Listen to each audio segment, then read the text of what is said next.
Voilà, qu'est-ce que les amis, j'espère que vous allez bien. Alors, comment démissionner pour créer votre entreprise? Ah bah oui, votre patron, il veut pas vous faire la rupture conventionnelle et donc va falloir poser sa DEM. Alors, comment faire cette transition tout en douceur? Par où commencer? Où et comment procéder pour assurer votre stabilité financière? C'est ce qu'on va découvrir dans cette vidéo d'aujourd'hui. Mais avant de démarrer, pour les nouveaux qui ne connaissent pas la chaîne, eh bien, bienvenue à vous. Si vous regardez cette vidéo et que vous vous intéressez à la chaîne Nous les artisans, c'est que soit vous avez déjà une entreprise et vous êtes en train de la développer, ou soit vous avez décidé peut-être de créer une entreprise, et puis vous êtes curieux en fait tout simplement, et que l'idée d'entreprendre vous trotte dans la tête. Alors dans ces cas-là, vous êtes tout simplement au bon endroit, et vous savez quoi, en fait je donne des conseils aux artisans, et le premier conseil que je peux vous donner, c'est de faire très attention à votre prix de vente. C'est la raison pour laquelle j'ai créé un calculateur de prix de vente de sa journée de travail, et il est où? Il est tout simplement en description de la vidéo et il est complètement gratuit. Voilà, ceci étant dit, revenons au sujet du jour, la transition professionnelle, c'est-à-dire comment démissionner pour créer son entreprise, parce que c'est possible en fait. La vie d'aujourd'hui, elle est super importante pour ceux qui souhaitent vraiment se lancer dans l'entrepreneuriat et qui sont encore employés. Vous savez pas par où commencer. Est-il envisageable d'un point de vue financier de démissionner de son emploi pour créer son entreprise? C'est une question qu'on peut se poser. Avez-vous actuellement un contrat de travail de votre employeur et malheureusement il refuse de négocier votre départ? Ces préoccupations, elles sont tout à fait normales lorsqu'on a pour projet d'entreprendre.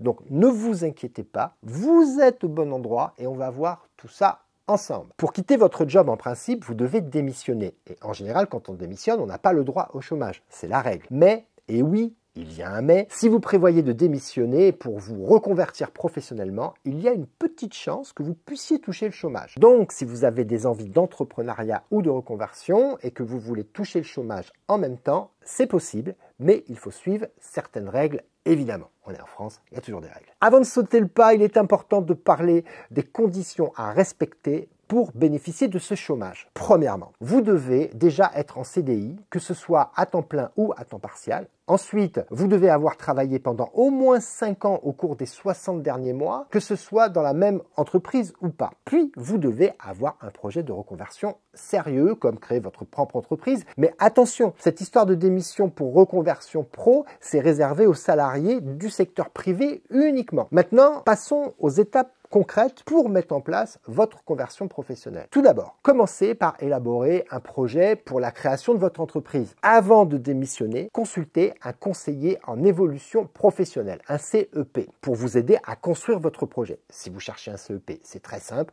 vous allez tout simplement sur moncep.org. Attention, c'est super important. Si vous démissionnez avant d'avoir ce projet en place, vous risquez de ne pas toucher d'aide au chômage. D'ailleurs, le CEP, en fait, ça coûte rien. Donc, commencez par ça. Et ça vous permet de préparer un plan solide pour votre nouvelle carrière, de peser les risques et de voir quel soutien vous pouvez obtenir. N'oubliez pas, le succès dans le monde professionnel dépend de la préparation et de la planification. Toujours. Donc, une fois que vous avez bien réfléchi et que vous avez un projet solide en main, la prochaine étape consiste à le faire valider par une commission paritaire interprofessionnelle régionale, CPIR, qui est aussi appelée l'association Transition Pro, l'AT-Pro. C'est un peu de paperasse, mais ça vaut vraiment le coup pour avoir ce soutien dont vous avez besoin pour réussir votre nouvelle aventure professionnelle. Alors pour ça, il vous suffit de remplir le formulaire spécifique à la création ou à la reprise d'une entreprise. Pour le trouver facilement, je vous mets tout simplement le lien en description de la vidéo, ce sera plus simple. Après cette étape, ne démissionnez pas de suite.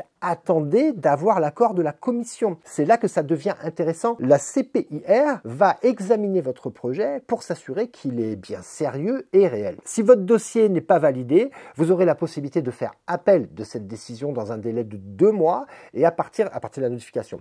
Et une fois que c'est bon, vous pouvez remettre votre lettre de démission à votre employeur. Enfin. Alors pour la donner dans les règles de l'art, vous pouvez l'envoyer par courrier en recommandé avec accusé de réception pour avoir une trace écrite, ça c'est important. Vous pouvez aussi l'envoyer par email et si possible demander un accusé de réception pour votre email pour être sûr que l'employeur l'a bien reçu, ou encore vous pouvez tout simplement la remettre en main propre à votre patron. Par contre, je préfère vous préciser que même si vous démissionnez pour reconversion, vous n'échapperez pas à la période de préavis. En revanche, vous pouvez en discuter avec votre employeur pour lui demander s'il peut vous dispenser de ce préavis. C'est pas toujours le cas. Déjà, si vous avez refusé la rupture conventionnelle, c'est pas gagné. Ensuite, vous avez 6 mois pour vous inscrire à Pôle emploi. après avoir obtenu l'attestation de validation de la commission. Mais attention, si vous tardez trop, l'accord ne vaudra plus rien et vous n'aurez plus droit au chômage. Donc, vous devez alors recommencer toute la procédure depuis le début et forcément, c'est un peu chiant. Donc, il est important de bien suivre ces étapes en respectant les délais pour assurer votre sécurité financière pendant cette transition. Voilà, à présent, vous pouvez toucher le chômage après votre démission. Maintenant, une fois que votre projet est validé et que vous avez donc le droit au chômage, pendant toute la période de mise en place de votre nouvelle entreprise, Pôle emploi, de son côté, vous suivra de près. Ils s'assureront que tout se passe bien pour vous. Donc, vous serez convoqué pour des entretiens dans les 6 mois qui suivent l'ouverture de vos droits au chômage. Par contre, si vous ne suivez pas les étapes nécessaires pour vos droits au chômage, bah vous pourriez être tout simplement radié. Donc, pendant les 4 mois qui suivent, vous pourriez perdre votre allocation de chômage pour la même durée. Donc, pour tous les projets d'entreprise, il y a un petit peu de préparation. Pour ceux qui veulent aller plus loin et se former, bah sachez d'ailleurs que j'ai mis en place des formations sur lesquelles vous allez pouvoir vous former sur énormément de choses et vous pourrez retrouver les outils que j'utilise et qui m'ont permis de développer mon entreprise. C'est aussi en description de la vidéo. Enfin, j'espère que cette vidéo vous a plu, qu'elle vous a été utile. Si c'est le cas, n'hésitez pas à la liker, à la partager, peut-être avec des copains artisans. Moi, personnellement, ça me fait super plaisir. D'ailleurs, je voulais également savoir si vous avez vous-même quitté votre job pour monter votre boîte. Si c'est le cas, n'hésitez pas à m'expliquer en commentaire comment est-ce que vous avez fait et quelles sont les embûches peut-être que vous avez pu rencontrer à ce sujet. Voilà, j'espère que tout ceci vous a été utile et je vous dis tout simplement à bientôt, à la semaine prochaine, pour une nouvelle vidéo de conseils en gestion d'entreprise. À bientôt, bye bye!